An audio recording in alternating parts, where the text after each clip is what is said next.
How's it going, guys? It's Cole from See-Through Panel, showing off Negalyod, the God Network, published by Static Press from Titan Comics, written and drawn by Vincent Perriot, and retailing for $40 US. As always, I will not be spoiling too much of the book, but I will be talking about the basic premise, some rough plot points, and showing off a lot of the art and flipping through the book itself. If you're worried about getting spoiled, read the book first, come back, we can talk about it then. This book is a bit oversized, so it is $40, but it's probably a little over 200 pages. Pretty thick book. And in terms of how oversized it is, this is, here, I'll fit it into frame better, sideways. That's a regular image trade paperback, so it is quite a bit bigger than your average trade. $40, yeah, it's a little steep for a hardcover, but the content is very, very nice. Nice opening pages there. So writer and artist Vincent Perriot, colors Florence Breton, translator Montana Kane, letters Lauren Bowes. This is originally a French graphic novel, and I believe one of the first from Vincent Perriot. I really can't find anything about him online. I don't know if this is the only thing he's published in general, or just the only thing that's come into the American kind of comic scene, the English comic scene. So, not sure, but I really look forward to seeing more from him, because this art style is something I'm really into personally. It's going to be... If you're a fan of Mobius, you can tell right away from the first page here that he has a very, very similar style to Mobius. Very classically bande dessinée style. The face especially just screams Mobius to me. It's kind of a mixture aesthetically of Mobius's sci-fi stuff like the Inkle and Adina, but also the setting is very Blueberry, if you've seen any of Mobius's Blueberry work. The colors... let me give credit where credit's due. Florence Breton has a lot to do with how great this book looks. The flat coloring is amazing. It is very classic to me, feeling this. The thing that got me into comics more than anything else would be this European style, the Mobius style, if you will, the Lynn Clare kind of thing. And this is just breathtaking to me.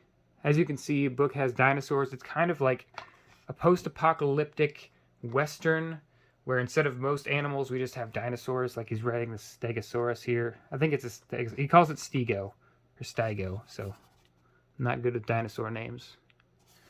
But he's leading a herd here, and I will spoil something that's very minor at the beginning. That's kind of the hook, so if you're worried about seeing a very light spoiler, don't look at this. But it is a very shocking image. A lot of great world building and landscapes in this book. Tons of lines on the page that you could just stare at for a long, long time.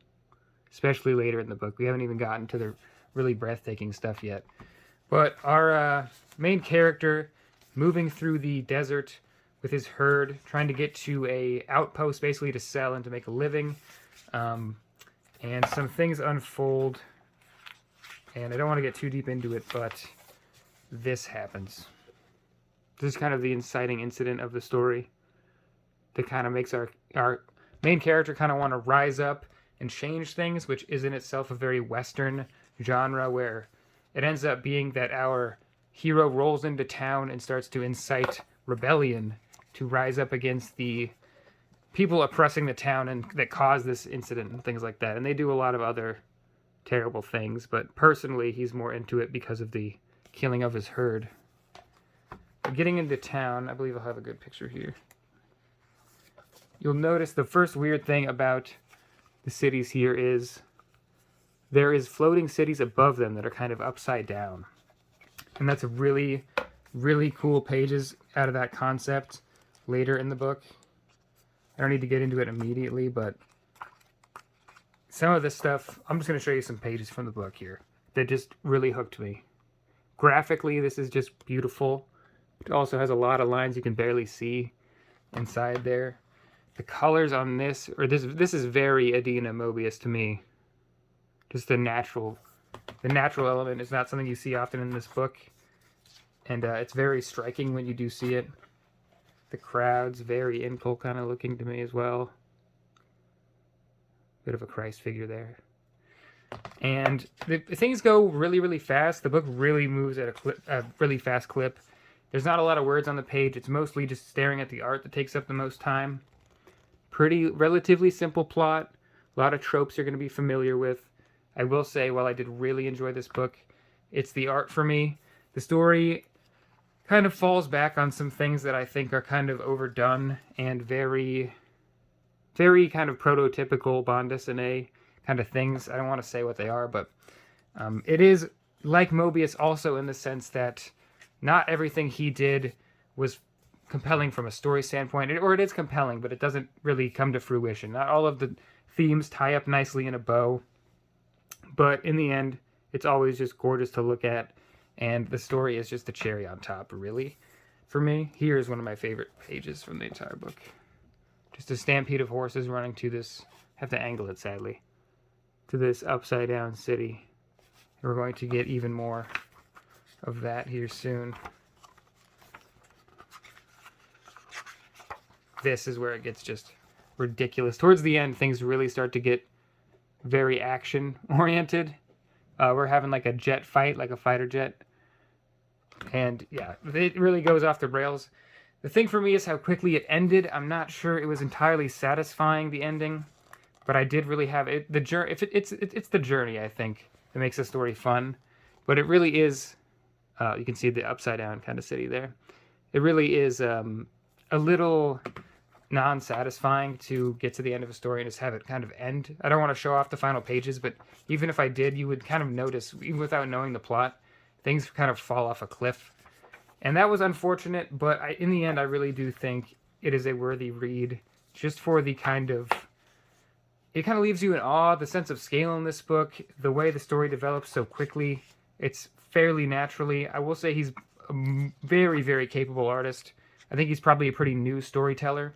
So he's going to be getting better and better as he makes new things. And I'm very excited to see what those new things are. Get you some more character shots. That kind of been a rambly one, but I really don't have like a lot of deep points about this book. I just really enjoyed it on a visceral level because of the art. And I think, oh my god, yeah. Very, very wonderful double page spread here. There's so much to take in of the city. And that's just the ground level city. You can see the other cities even larger above and behind in the distance there. But this is just the undercity, essentially. And still so, so beautiful. Once again, the colors are just gorgeous in this book. And when they stick to the desert landscapes with the sunset and things like that, it's just so much different than the page directly following. Just very, very, very good use of kind of different scenic vistas. And I just always love that stuff. If you've seen many of my reviews, I just love... That is such Inco color style. I just love the landscapes and the fantasy elements and the coloring of sunsets and stuff like that in fantasy books. And this is definitely a, science fantasy type thing. The use of dinosaurs puts it over the top of like the cool factor, where it's kind of just like an extra little thing. You could do all this on horses and stuff, but it is kind of fun to just have that extra element added. Pipelines carrying water all the way across the desert to the cities in the background. At this point, I think I'm rambling. I would definitely recommend it if you're into a very Euro-style art and plot. It is very reminiscent to me of early Mobius in the sense that the story is not always fully fleshed out. And sometimes things happen where you kind of have to move on past and admire the work for other factors. And the end papers are honestly really nice as well. I guess it's the same on both sides. Not a lot of extra pages in the back of extra content. I don't want to show you the ending, so I won't flip to it. But very, very beautiful book if you're a fan of the Mobius style, which I very much am. So pretty much whole video just to say that. I would really recommend it. If you know of any other books like this, in this kind of style, this very specific style, let me know. Or if Vincent Perriot has other books that I can't find anything. So if you do have anything about that, let me know. Thanks for watching. Peace.